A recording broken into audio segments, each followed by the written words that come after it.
मादी बुत परस्ती। रूहानी पेशवाओं को लोगों को खबरदार करना चाहिए कि वो कभी भी मादियत परस्ती को उन्हें हमेशा की ज़िंदगी से महरूम करने को इजाज़त ना दें। मैं ज़िक्री आमिर हूँ। मसीह यस्सु में आप सबकी सलामती हो। इस असूल को समझने के लिए हमें वाकई इस खत के वसूल कुनिंदगान के पास वापस जाने की ज़रूरत है। आपको शुरू से ही याद है, याकूब एक बाब और उसकी एक आयत में उसने कहा, याकूब खुदा और खुदा यस्सु मसीह का बंदा बैरून मुल्क मुंतशिर 12 कबीलों के लिए सलाम। तो वो यहूदी सामीन को लिख रहा है, और जैसा कि हमने बिल्कुल शुरू में बयान किया था, इन यहूदियों में से बहुत से लोग ईमान लाए क्योंकि वो यरूशलेम में थे जबकि पेंतीकोस्त के दिन रूहुल कुद्स नाजिल हुआ था। वो 50 रोज़ा जश्न मना रहे थे। वो पूरी रोमन दुनिया से आए थे, और हम जानते हैं कि इन ज़बानों की वजह से जो अमाल की किताब में दर्ज हैं, और जाहिर है जब जुल्म व सितम शुरू हुआ तो वो यरूशलेम से निकाले गए और अपने घरों को वापस मुंतशिर हो गए। और यूं याकूब, जो यकीनन यस्सु का सौतेला भाई है, यरूशलेम में वहाँ का बुनियादी पादरी या बुजुर्ग बन गया, और वो ये ख़त इन यहूदियों को लिख रहा है जो बिखरे हुए थे। अब वो शुरू में मुंतशिर हो चुके थे, लेकिन अब वो ईमान लाने के बाद वापस मुंतशिर हो गए थे।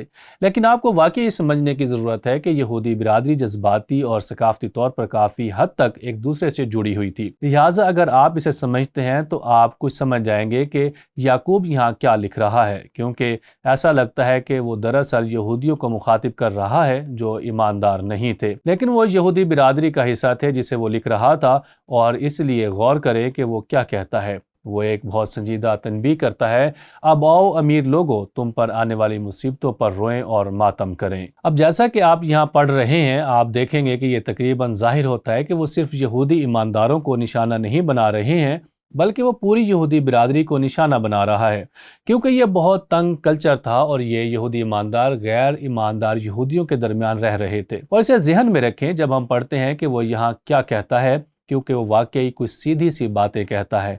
वो दौलत जमा कर रहे थे, तुम्हारा माल सड़ गया है और तुम्हारे कपड़े कीड़े खा गए हैं। मेरा मतलब है, ऐसा लगता है कि वो उन लोगों को लिख रहा है जो सिर्फ मादा प्रस्त बुत प्रस्ती का इर्तिकाब कर रहे हैं। वो खुदा की इबादत भी नहीं कर रहे हैं, ऐसा ही लगता है। और वो अपने ही मुलाजिमीन का इस्तेहसाल कर रहे थे। वो कहते हैं, देखो जो तनख्वाह तुमने अपने खेत काटने वाले मजदूरों से रोक ली, वो चीख चीख कर रोती है, और फसल काटने वालों की चीख रब्बुल अफ़वाज के कानों तक पहुंचती है। इसके बारे में सोचो, ये गुनाह है और ये बुराई है। वो ऐश व इश्रत की जिंदगी गुजार रहे थे जबकि गरीब मसाइब का शिकार थे। याकूब ने खास तौर पर कहा, तुमने ज़मीन पर ऐश व इश्रत की ज़िंदगी बसर की है और अपने आप को ऐश में रखा है। तुमने अपने दिलों को ज़िबा के दिन में मोटा किया है। और वहाँ मुझे लगता है कि वो सिर्फ लफ्जी तौर पर पेटू के बारे में बात कर रहा है जब वो कहता है, तुमने अपने दिलों को मोटा कर लिया है। आप खा रहे हैं, आप इसे गुजार रहे हैं, और आपके आसपास के लोग भूखे मर रहे हैं। वो लोगों को तबाह कर रहे थे, शायद कानूनी निज़ाम का इस्तेमाल करके। और देखो वो कहता है, तुमने मजम्मत की है, तुमने नेक लोगों को कत्ल किया है। जो तुम्हारी मुखालफत नहीं करता वो वहाँ, इसका मतलब ये हो सकता है कि वो लफ्जी तौर पर ऐसे हालात को तरतीब दे रहे थे जहाँ लोगों को हिरासत में ले लिया गया और उन्हें मौत की सज़ा सुनाई गई। मेरा मतलब है ये बुराई है। तो जब आप इसे देखते हैं तो ये तकरीबन पुराने अहदनामे के नबियों की तरह लगता है जब उन्होंने इसराइल को लिखा था। मिसाल के तौर पर यसाया नबी उन लोगों पर अफसोस जो टेढ़े कवानीन नाफिज करते हैं और जालिमाना कवानीन लिखते हैं ताकि गरीबों को इंसाफ से महरूम रखें, और मेरे लोगों में से ज़रूरतमंदों को इंसाफ से महरूम रखें ताकि बेवाएं उनका माल बने और वो यतीमों को लूट सकें। क्या आप इससे कम भी हासिल कर सकते हैं?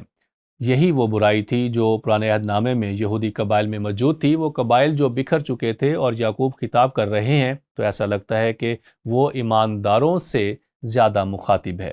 ऐसा लगता है कि वो यहूदियों को मुखातिब कर रहा है जिन्होंने मसीहा को बिल्कुल रद्द कर दिया है। अब भी यहूदी बिरादरियों का हिस्सा है, लेकिन ये मुमकिन है कि ये इन लोगों में से हैं जिनके बारे में याकूब ने कहा उनका ईमान मर चुका है। अमल के बगैर ईमान अधूरा है, और उसके नतीजे में ये उन लोगों का हिस्सा हो सकता है जिनके वो असल में खिताब कर रहा है। मीका नबी की बात सुने, अफसोस उन पर जो बदी के ख्वाब देखते हैं और अपने बिस्तरे पर बुरे मंसूबे बनाते हैं। सुबह की रोशनी में वो उसे पूरा करते हैं क्योंकि ताकत उनके हाथ में है। वो खेतों की लालच करते हैं और उन पर कब्जा करते हैं। वो घर भी ले लेते हैं, वो आदमी को उसके घर से महरूम करते हैं। ایک شخص کو اس کی وراثت سے۔ تو یہاں آپ کے پاس یہ ناقابل یقین فرد جرم ہے، اور اس طرح ایسا لگتا ہے جیسے اس کے خط میں اس مقام پر، حالانکہ وہ ایمانداروں سے خطاب کر رہا ہے، یہودی ایمانداروں سے، اور ان کے پاس بہت ساری پریشانیاں ہیں جن سے اس نے نمٹنا ہے۔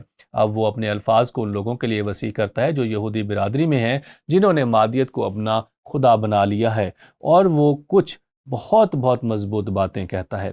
خلاصہ یہ ہے کہ وہ خدا کے بجائے پیسے کی پوجا کر رہے تھے۔ تو یہاں ایک عکاسی اور جوابی سوال ہے، ہم ذاتی طور پر ایمانداروں کے طور پر یعقوب کی طرف سے جو کچھ ہم نے یہاں پڑھا ہے اس کا جواب کیسے دیتے ہیں، جو روح القدس کے الہام سے بول رہا ہے؟ اگر یعقوب غیر محفوظ شدہ مادیت پسندوں کو مخاطب کر رہے ہوں گے، لیکن اس الزام سے ایماندار کیا سبق سیکھ سکتے ہیں؟